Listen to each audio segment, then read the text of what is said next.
Okay, so we are here with Cynthia, and Cynthia has graciously agreed to take part in these series that we are running. So I'll hand it over to Cynthia to introduce herself and tell us a little bit about who she is and what brought her to child welfare and maybe some of the positions she's had and how long she's been in the field. Hey, hello. Yes, my name is Cynthia, and I am a social worker at a child welfare agency. I've worked there for 14 years. Prior to that, I got my undergraduate degree in psychology because I've just always been really interested in people and why we do the things we do and that kind of thing. Briefly after college, I worked in a residential facility for teenage girls. And that was really where I got introduced to the child welfare system. In the child welfare field, I would speak to the girls' social worker case managers. And so that's kind of what inspired me to pursue work as a social worker. Just seemed like an opportunity to have a little bit more of a significant impact on the field. So within my current role, for the first several years, I was a case manager, meaning once families came in contact with the child welfare system and an assessment or investigation was completed, then I would work with them to help them attain the goals that were set and that kind of thing. For the last 10 years or so, my primary duties are to complete child protection assessments and investigations. So that's just kind of that front end piece. Directly after receiving a report that meets criteria for a child protection response. Thank you. And so, um, you are located in the US. Correct. Yep. Okay. Because we've had someone from Canada and we have some upcoming ones from the UK, but you are in the US. And so what would you say is unique about the US system, or specifically the state that you work in within child welfare, if there's anything that you say you think is unique? Sure. I would say within the state that I work in, one unique thing is that, well, maybe it's not quite unique. A lot of states in the United States are like this, especially in the Midwest, which is where I'm located. But something that kind of has a big impact on the child welfare system in Minnesota is that, oh, excuse me, I'm in Minnesota, is that there's a metro area and then the rest of the state is very, very rural. And so a lot of our requirements kind of are born out of what is needed and what works in the metro. And then so at times it can be a challenge to apply that in rural areas. So that's just kind of something I think is maybe unique in greater Minnesota. Okay, wonderful. And Cynthia, can you also give us a sense of um, average number of cases and what's the process? Because process does change depending on country, state, or province. So not, yeah, average cases and process from kind of beginning to end. So even beyond that, I would say in a lot of states, the process differs just even from county to county. And so our process, pieces of it are consistent across the state, and then pieces of it are not. But the process in general is if the agency receives a report alleging child abuse or neglect, and then a screening team of social workers screens it using the Minnesota Child Maltreatment Screening Guidelines to determine if it meets eligibility for a child protection assessment or investigation.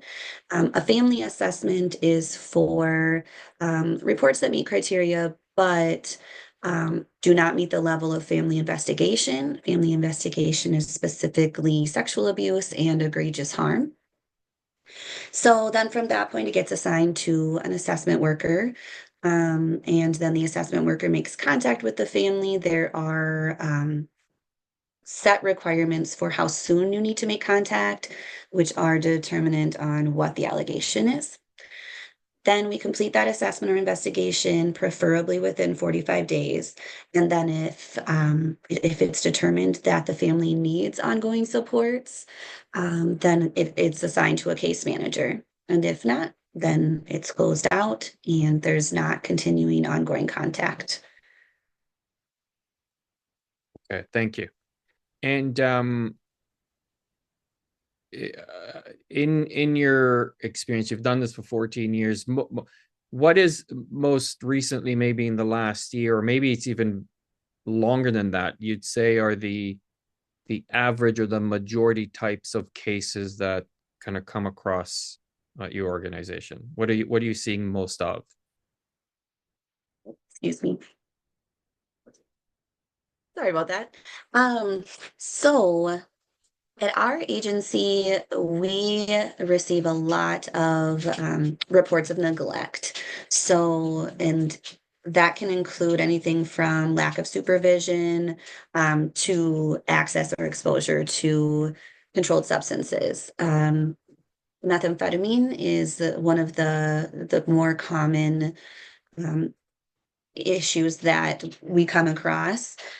Um, Those are primarily the most reports that we receive. I would say the most reports that we screen in, um, unfortunately, are related to sexual abuse, and physical abuse, and then the more serious neglect type of things.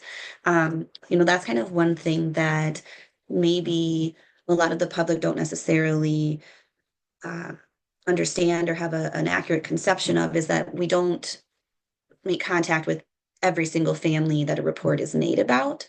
There are very specific criteria. We spend time and energy screening every report to determine, like, is this what needs to happen or not? Okay, so that's what you said just now is quite important. So I'm not going to ask you about, so I think whoever is watching would appreciate that the sexual abuse and the physical abuse are, there's, you don't have to describe what types of cases you screen in. That's kind of quite obvious. But can you give us a sense of the neglect ones? What would if it's neglect or meth, what are the conditions that would exist for you to screen it in, meaning you are opening this case to give the public an idea of what cases are screened in? Sure. So there are a couple of variables that are required to be present in order for a report to meet criteria to be screened in. One is any sort of negative impact to the child's safety and well-being.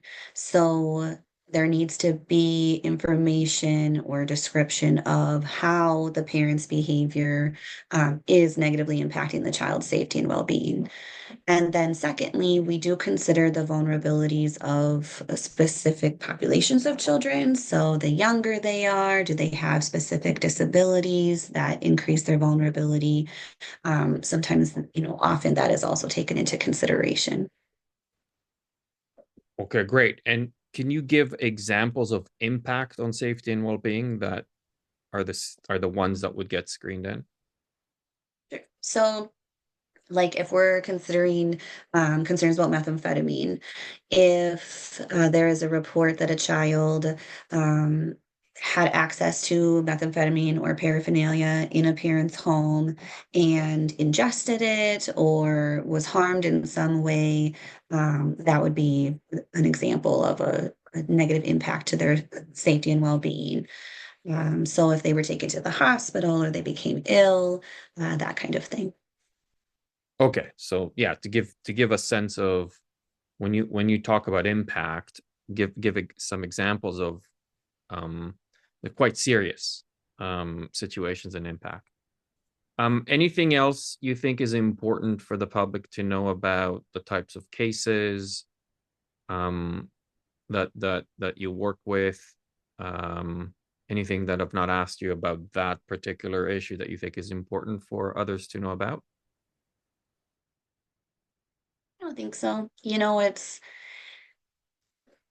one thing that like I always think about when having discussions about like my job, my position, the child welfare system in general is it's very hard to sum up, it's very hard to um just like provide this succinct summary or description. So I do appreciate like the more specific questions. That kind of helps me. Yeah, no, I hear you. So I'll try and do my best to help you with that. So are there what are the misconceptions that you're aware of that um you've heard about that you at this point want to clarify and um talk about? Sure. So, some misconceptions that I see or hear about most often, I would say, is that a lot of people's understanding, particularly of the child protection assessment and investigation process, is that we have one goal, which is remove the child or don't remove the child. And that is really the only thing we're focused on. And that's the whole point of making contact with the families. And thankfully, removing children is like the smallest part of what we do, um, and is, should really only be done if absolutely necessary. And really, our goal when we go out and talk with families is to help them maintain their family, their children's safety and well-being at home together whenever possible. In those situations where a child is removed, then our goal immediately switches to reunification. So how can we help the family reunify successfully in a safe way? So I mean, those are our priorities, and sometimes that does not get communicated to the public. Part of that, of course, is because of confidentiality and privacy practices, and we're not willing or allowed to share all those details when not necessary. Um, we kind of referenced a little bit ago about the misunderstanding that every report made is then acted upon because that's not the case.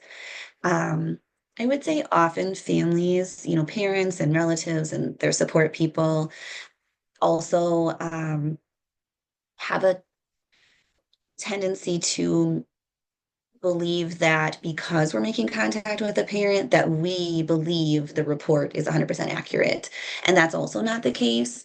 um, we know a report was made and that we had to make initial decisions based off the information in that report, but that does not mean that we've made a determination that before even visiting with the family that everything in it is accurate, and that that's why we're doing anything we're doing. Okay, so if it's okay, can you give us a sense of, because you touched on I think an important um aspect of your job. You said when we receive a referral, it doesn't necessarily, we're not stepping into it with the belief that the referral source, um whatever that referral is true at this point. So what do you call yourselves investing? What's the title what's that title? So our title is just a child protection social worker. The duties that we complete vary depending on what we are assigned at the agency, but we're a social worker. Okay. And so if you're saying, look, we don't step into um the process taking on or assuming that the referral source is the referral is what in fact happened. What do you do to ascertain what happened? Sure. So, I mean, always our initial contacts are with the children and the parents, and we ask questions. We ask a lot of questions. We make sure the parents are aware of what was reported and why we're making contact with them. And then we just ask them, please tell us like what's going on. What is your understanding of this information that was reported? And yeah, we are asking a lot of questions. We make contact with, collaterals that the family provides, friends, family, neighbors that they think, could help us have a better understanding of the situation. Um, Sometimes we'll make contact with additional collaterals if necessary based off of what was reported. Sometimes that's schools, healthcare providers, things like that. Okay. And is there something that you'd like to put out there significantly about the purpose of this approach? Is it what is the purpose of what you've just described, if you had to summarize it? So family assessment is a little bit different than family investigation, but the majority of the responses that we do are family assessment. So in a family assessment, we're talking with the family and gathering all of this information in order to assess any safety concerns as well as any protective factors. So what are the safety concerns, if any? What are the protective factors, that apply and are relevant to the safety concern and to the children's safety and well-being in general? Um, who are the family's supports? How are they involved already? How can they become more involved? Things like that, and then additionally, beyond that, we do make resource referrals, connecting people with, if there's uh, a need for basic needs, food, clothing, shelter, etc. And then, other needs as far as counseling and things like that that can address family well-being. Okay, so it sounds like the purpose is to help the family figure out how to ensure that whatever that referral was, that the kids are safe.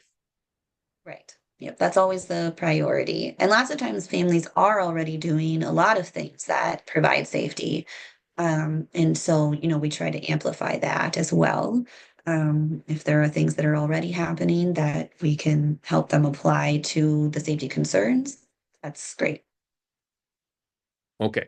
So it's interesting because that what you've described um underscores one of the misconceptions, which is I've heard historically, which is you as the worker, you kind of take control and you're going to tell them what to do and how to do it. And so is that something you've heard or yeah?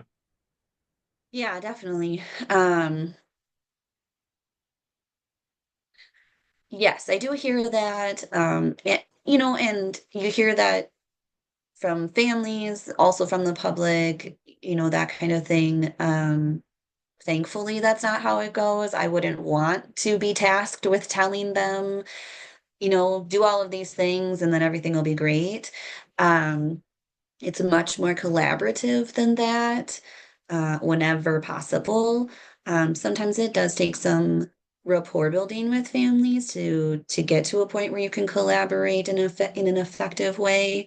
But no, I mean, I obviously am not a fortune teller. I don't know, going in, hey, these are all the things that are going to solve all the concerns. So, you know, Okay, so that's good to know. Um, there is a this has been raised by someone else on another interview, and I've heard it before where I don't know if it's true in the US. This misconception um, is also in the US where you get money or bonuses for the number of kids that come into care. Is that, have you heard we do that? hear that. Yes, we hear that fairly often.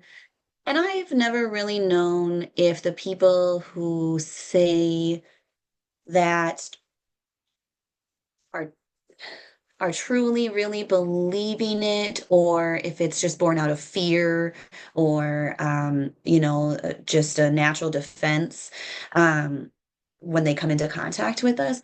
But yeah, I mean that's absolutely quantitatively incorrect. We do not receive payment for removing children. um Really kind of on the contrary, placing children out of the home um is a is costly, um, you know, financially. And that's not something we take into consideration because that's just that's just caring for a child. But it's the only reason I bring that up is because it's just very much like the opposite of what this misconception kind of states. There are, of course, some things that may make people believe that misconception or kind of support that misconception. And I don't know how it is in other countries, but so there are certain populations of children that we receive federal reimbursement for portions of the cost to care for that child while in placement, but that's not a profit in any way. It's a reimbursement. And so sometimes, we do talk to parents about that if that's the situation for their child. And so sometimes I think maybe that um, kind of sparks that misconception, if that makes sense. Okay, just to clarify, there are situations, and I'm familiar with the field, so I understand that when organizations um, need to find placements, and for some children, those they require special needs, and those Hmm. placements are quite expensive.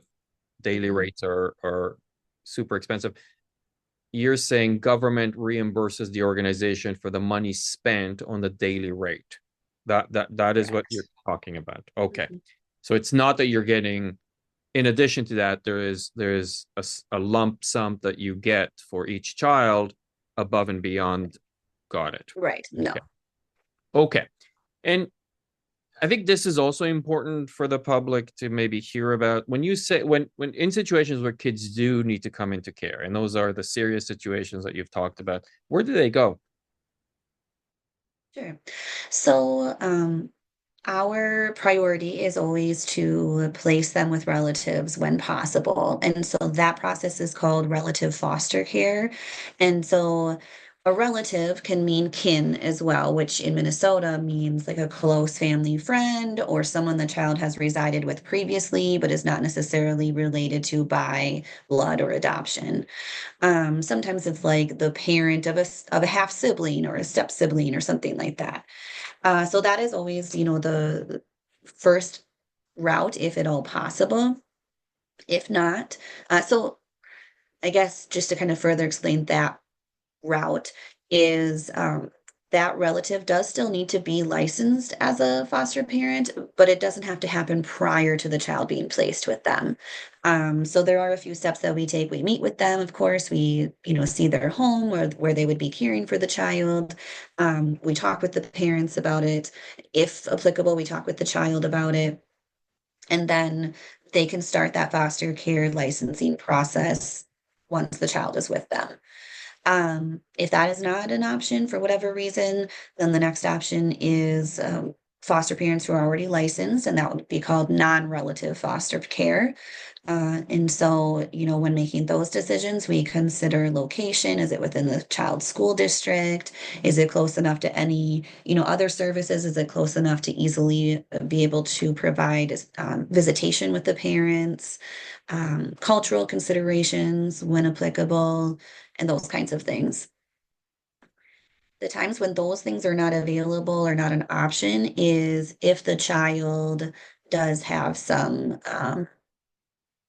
particular special needs that a different type of placement is required for. And then that's when we start looking into more specialized placements.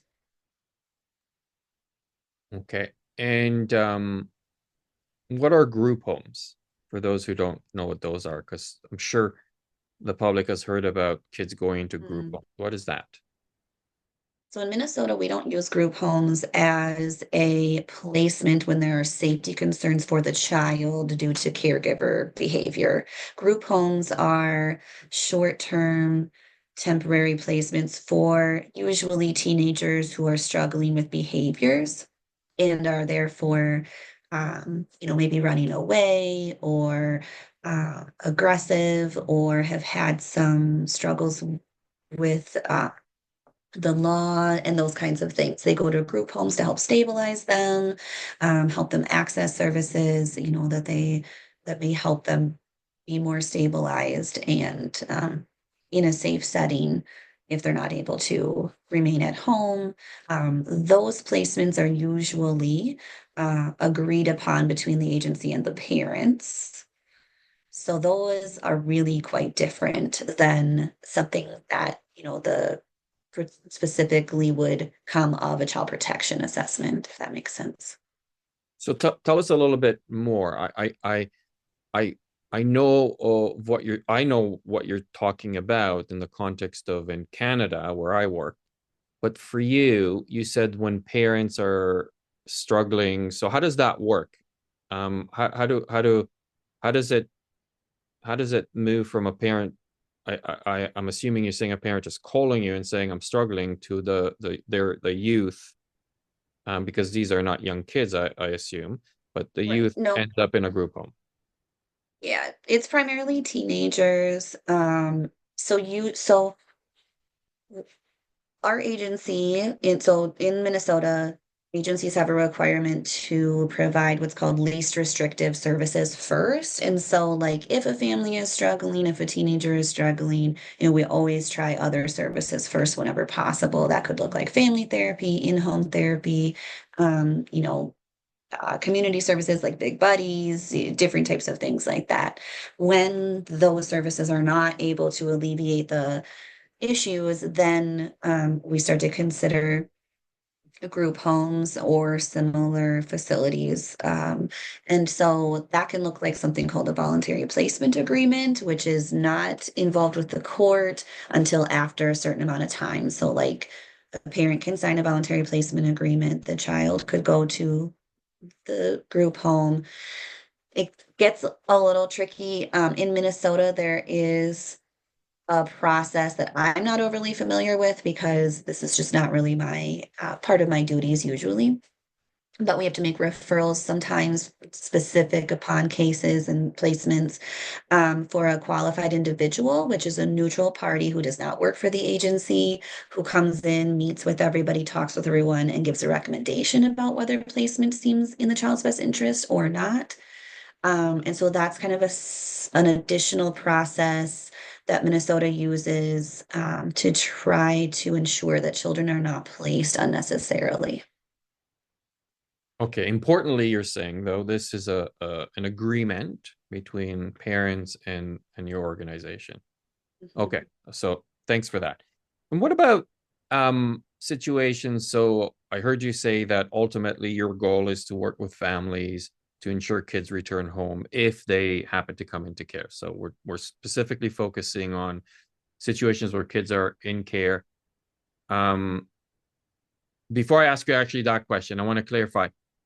Not all kids come into care. Can you tell us a little bit about, I don't know if you have any stats, you probably, I don't want to put you on the spot, but are the majority of cases you work with, just to clarify to people that the kids are not always in care. Can you say a little bit more about that?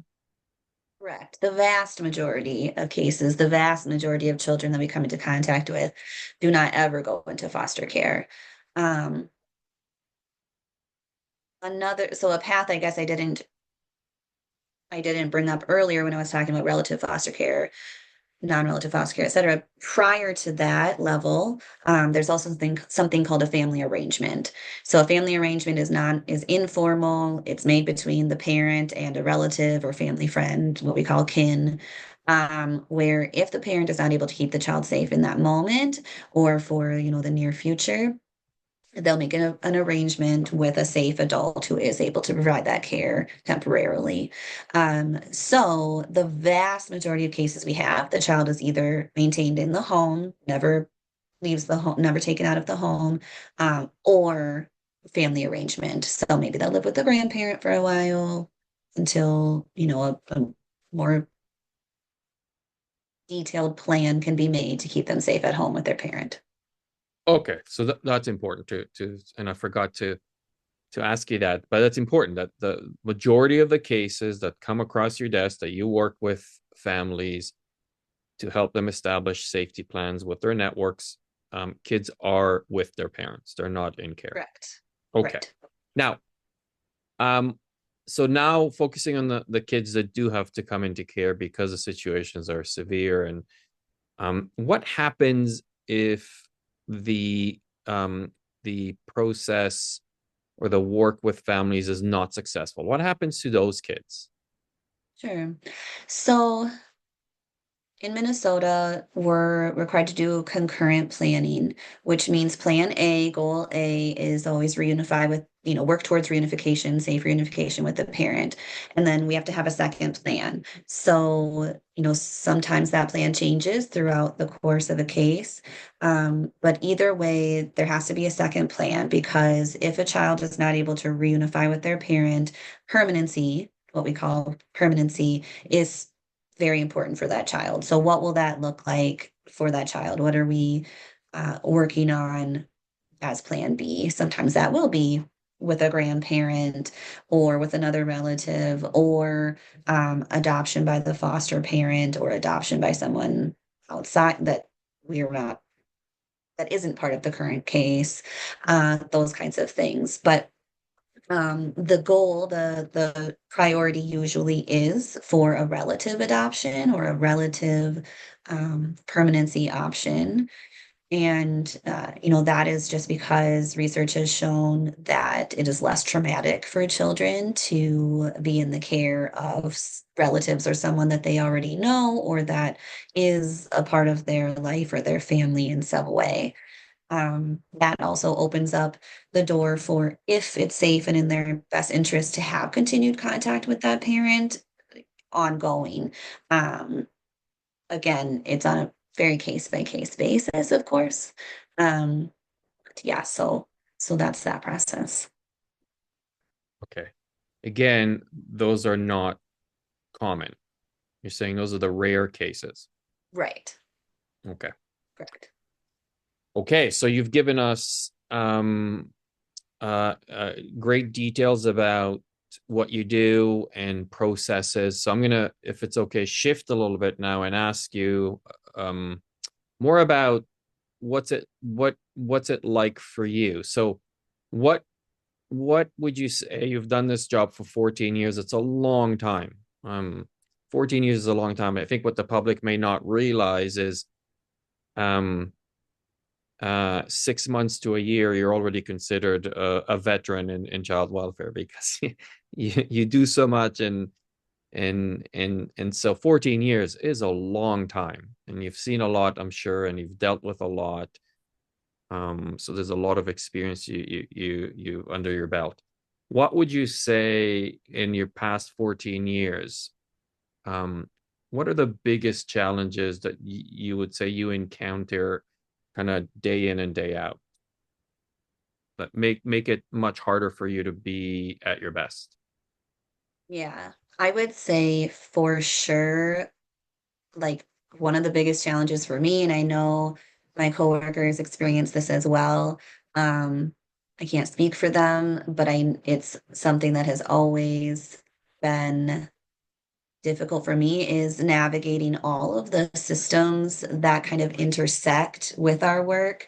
So the criminal system, the court system, the educational system, the healthcare system, like all of these other systems, um, they all have their own requirements, their own guidelines, their own motives, their own ideas of what's um, working best. I mean, a parent could have a probation agreement, a court order, a family court order, a child protection court order, a child protection case plan. I mean, it's obviously very overwhelming for them as well. And some of that kind of parallels for the workers as well. And then, if one of those systems does not act in a way that we are in agreement with or that we expect them to or that we think is ethical, then yeah, just a whole other level of challenge for sure. So you talk about conflicting priorities or goals depending on the systems. So it's important for the public to understand that potentially what you're saying, or maybe in your system, not potentially, but almost always, there are other systems involved, and not just child welfare, which you're saying they all have their priorities, and that complicates your job.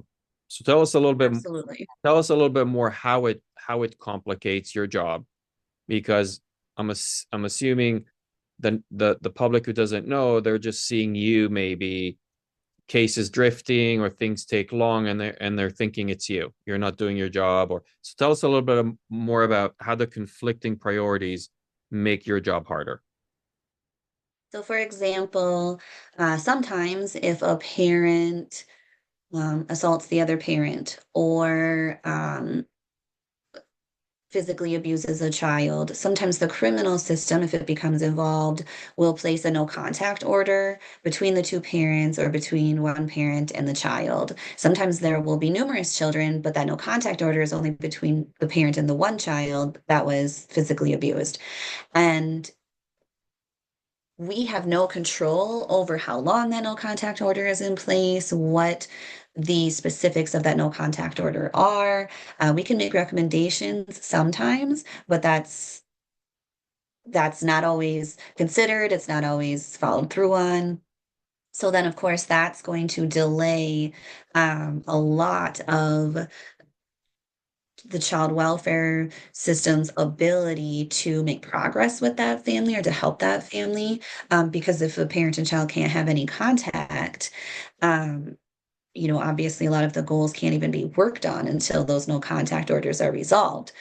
And some of the kind of collateral damage, so to speak, of that is often then the child starts to feel very guilty. I shouldn't have said that my mom or dad hurt me. Now they can't, now I haven't seen them. I miss them.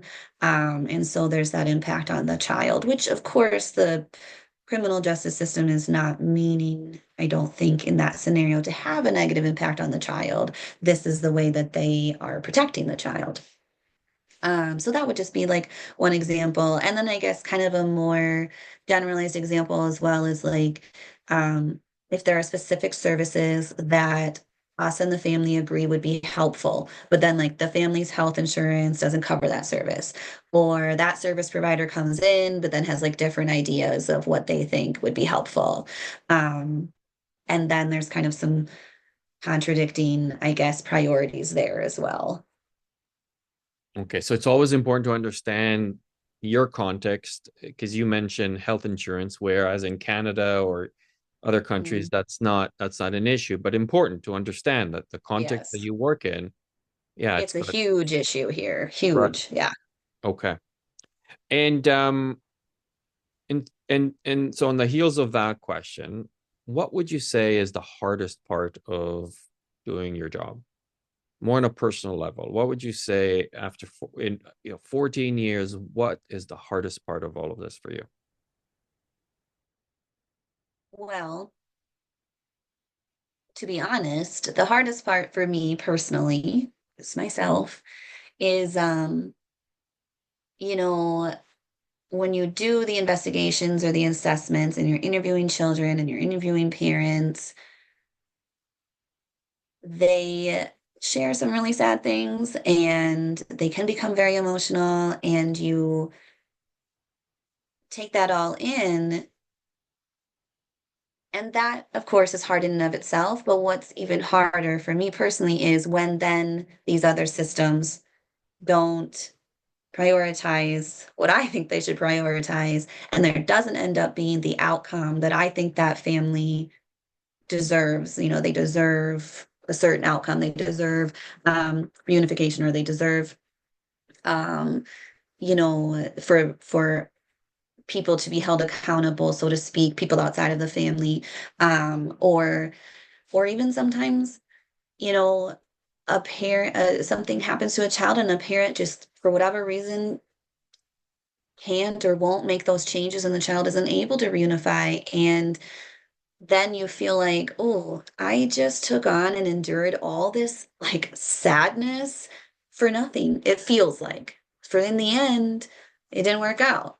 And it's kind of like, gee, kind of wish I just didn't have to know any of those horrible, sad things that happened to that family. So if it ends up well, then you feel like it was worth it. But if it doesn't, then it just feels, yeah, really. Like now I just have to, yeah, that I just had to experience that with no positive outcome, and it's harder. So if it's okay with you, you're talking about secondary or bystander trauma, which there are lots of shows about cops and EMTs and fire. There's never been a show about child welfare. Yeah, you know what's interesting along that Mhm. line? We were not considered, like when COVID-19 happened, no one ever mentioned us ever. And we still went into houses, we still had to meet with people, we still had to keep children safe, even if everyone in the house had COVID. But we were never mentioned, which is totally fine. We never complained about that. But at the same time, yeah, if it affects the public's, you know, misconceptions or conceptions of us, like then it does kind of matter. But yes. Absolutely.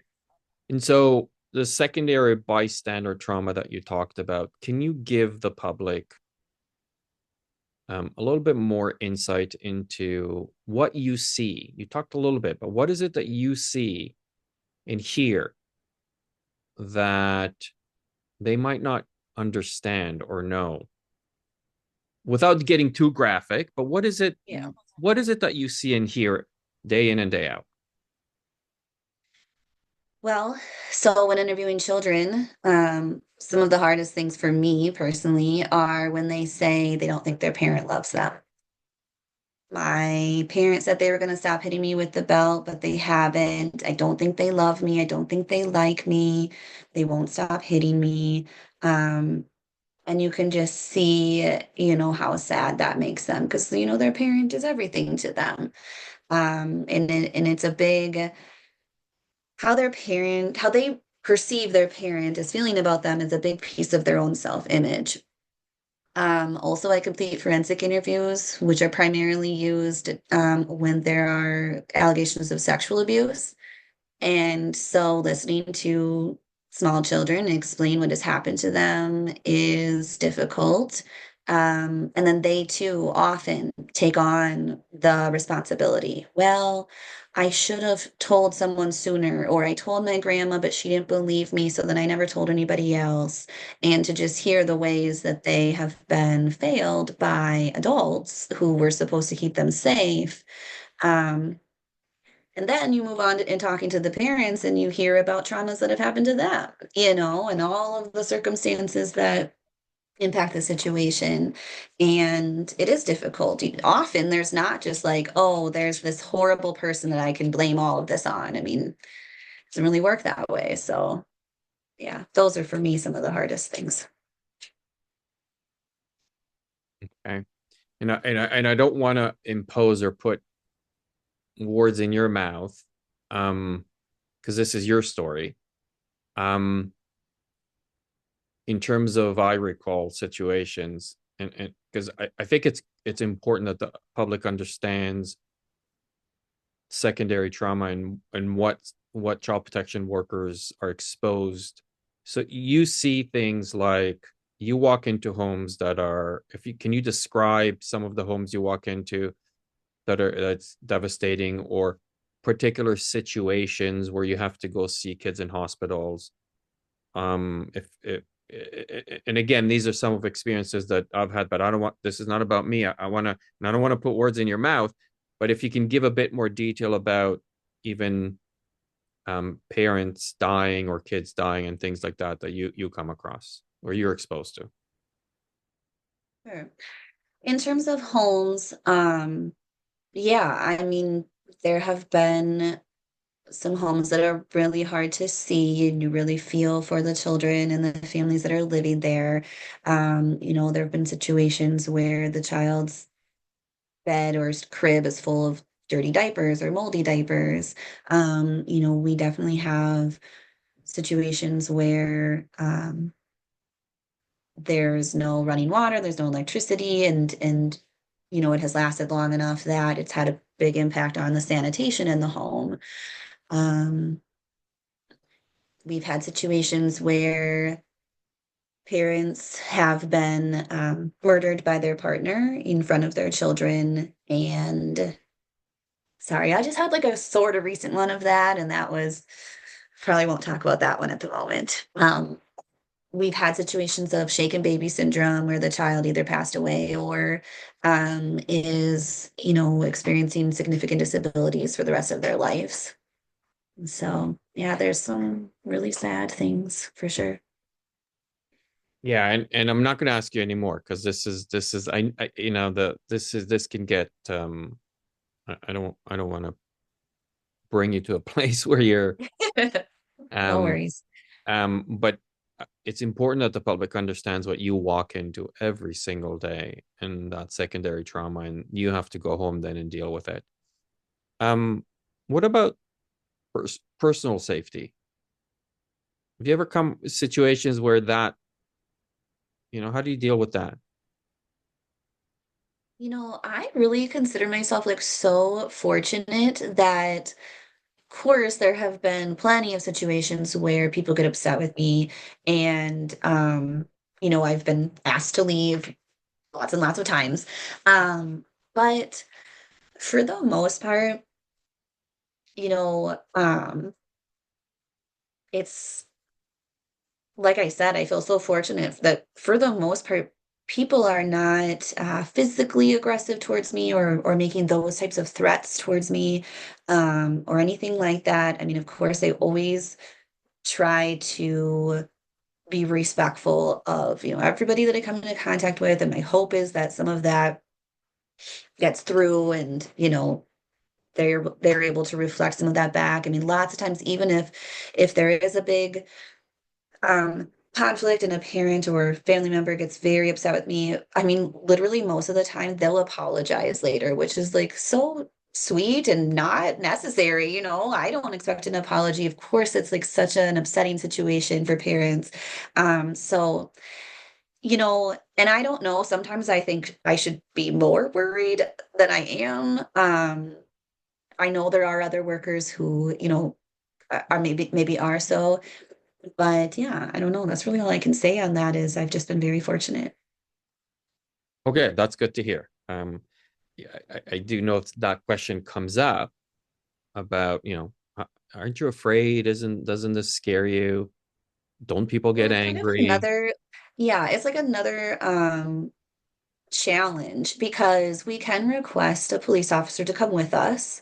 Um and at times I have done that. Um but for kind of different reasons. Or sometimes law enforcement will be aware of a report and they'll say, you need an officer to go with you, like they're familiar with the situation and or the perpetrator or whatever it may be. And that's fine. I just prefer not to go with law enforcement because I mean that just scares people even more. Like it's very hard to have a just like genuine productive conversation with a parent if they're afraid they're being arrested or whatever it may be. So Yeah, and I'm asking once again, in your context in the US and what the public may have a perception of everybody's got a gun in the US, um, in that context. And so whereas in other jurisdictions, they might not have to think about are they mm, armed or yes, um, there are a lot of guns, and um also, and around here there are a lot of people who hunt, and so it's very much just kind of like a normalized thing. uh but yeah. okay. Um, without specific details about the case, what is the craziest case that you've ever had to you've in 14 years? If you had to think about the craziest, you walked like at the end of the day, you thought, did I just see that, or did I just have like what would that be? There are so many.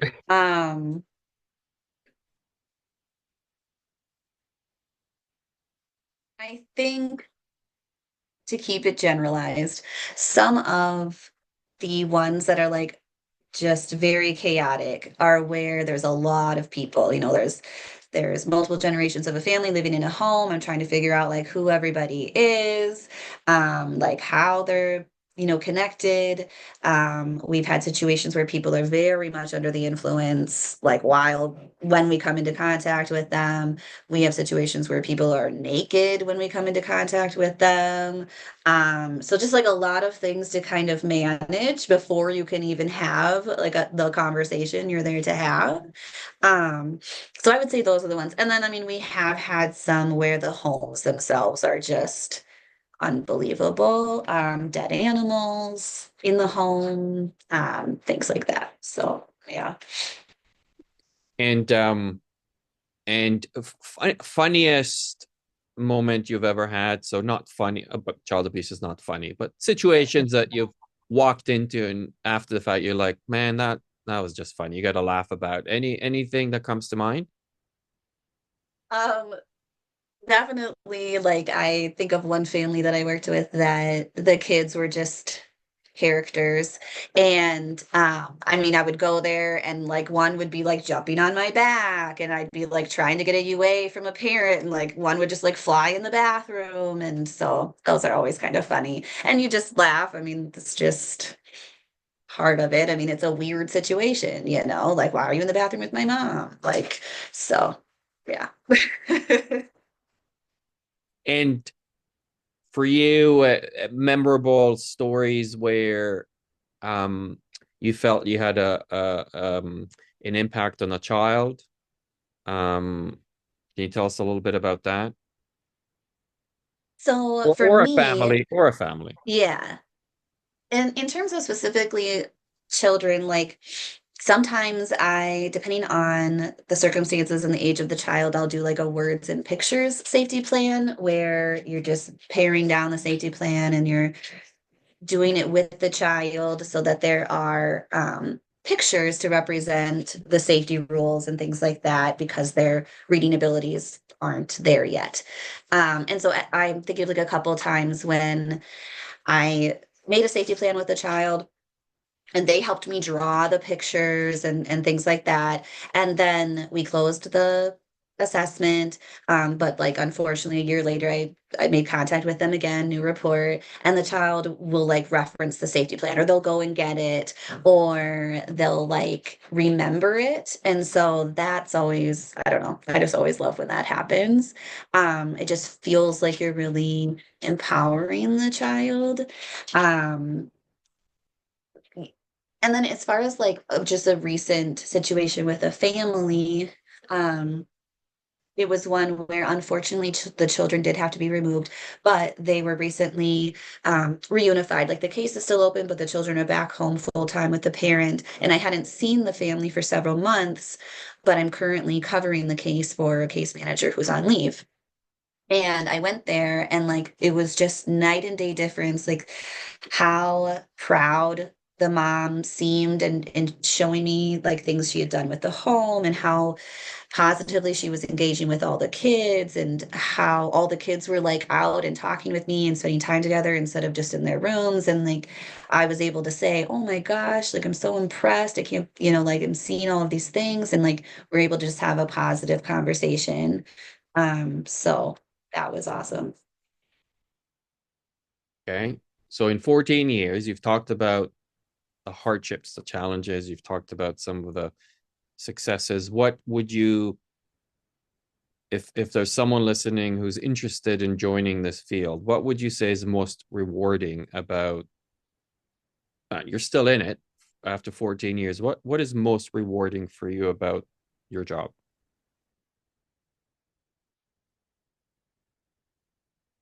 I think for me, it is just like the littler things, like building rapport with families, like kids being happy to see me, and eventually sometimes parents being happy to see me after you build that rapport and that relationship with them. And just helping to make them feel more comfortable with receiving help and services and, that kind of thing. I think that is probably the most rewarding. It's funny because like I get asked that every once in a while and sometimes I just don't even know. Sometimes like I feel like there's just a gravitational pull to child welfare. Like I've considered like, oh, should I consider something else, numerous times, and I just can't get away. Um, that's a new one, a gravitational pull. Hold on one sec. My dog is There, chewing up my child's toy, so just one sec. there. Okay, so um, when again, if someone's watching who's maybe not fully aware of child welfare, you've done an excellent job describing it. What would you um advise maybe, or so it's kind of two parts to the question. Um, how can if how can maybe communities support child welfare? What would you recommend if someone's watching? How can they be supportive to child welfare, or those who might have child welfare knocking on the door? What would you recommend or advise them to do? So in terms of people in the community supporting child welfare, I mean, I definitely think there are like informal ways and formal ways that they could do so. So informally, reserving judgment on child welfare workers, on people, families involved in the child welfare system. There are so many variables, there are so many different circumstances and situations, and um, judging people and essentially creating a situation where you're isolating them with that judgment is not helping anybody or anything. Um, so, you know, you see your neighbor kid doesn't have a winter coat and you have an extra one, you could offer that child that winter coat versus making a child protection report. Um, then more formally, I mean, there's always opportunities. I don't know about other places, but here we're always in great need of like big buddies, mentors, foster parents, respite providers, which is essentially short-term foster parents, but they just provide the parent a break, not an actual placement, but like taking care of the kids for a little bit. Those kinds of things have a huge impact for sure. And then or the second half of the question,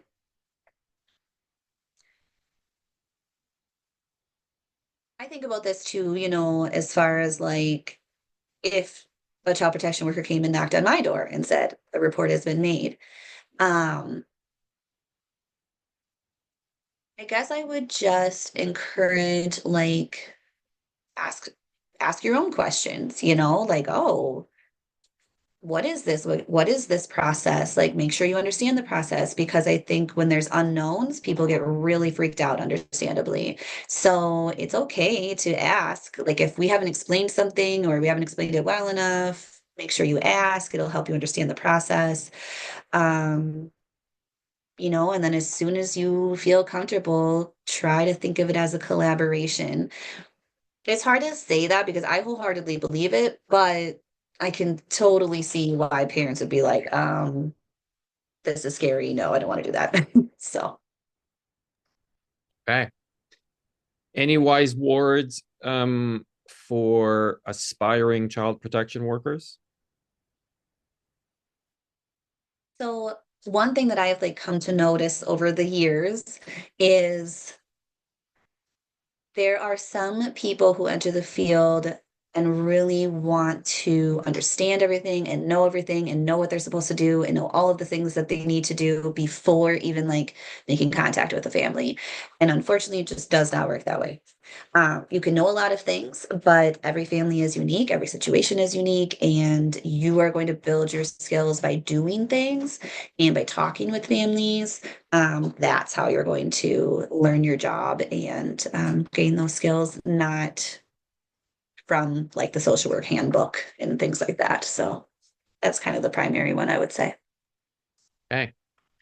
Anything else you think would be important for others to know about uh, being a protection worker? Um, Questions I've not asked that you thought maybe I should have asked? Any other information? Anything else you'd like to say before we end? The only thing is, I would say, in my experience, anyways, social workers become social workers because they do care about people and they do want to help. Um, and so even if it's not done perfectly or in the way that someone thinks it should be done, try just to remember that that's at the heart of it, I guess. You know, that is the reason that vast majority of people who become social workers are social workers is they do want to help. So just trying to keep that in mind. Wonderful. Can you introduce us to your dog? Is he there? Sure. Sunny, come here, buddy. What kind of breed is he? He's an American Staffordshire Terrier, which is kind of like a fancy pit bull. Here, bud. Oh, they're legal in Minnesota? Yes, they are legal in Minnesota. They're not legal in Iowa, but they are in Oh, Minnesota. it's Here, so say hi cute. now. What's his name? Sunny? His name, well, we call him Sunny. His full name is Sunshine. My children named him. See, look, So what's sweet. this? You want to say Hello. hi? Hi. Say hi. So, yes, that is Sunny. Hello, Sunny. Normally he would just be like lounging on the couch, but of course, since I'm doing something, he had to bother me the whole time. Yeah. Cynthia, Yes. you were fantastic. Absolutely wonderful. Thank you so much. Yeah, thank you so much for inviting me to talk with you. I appreciate it.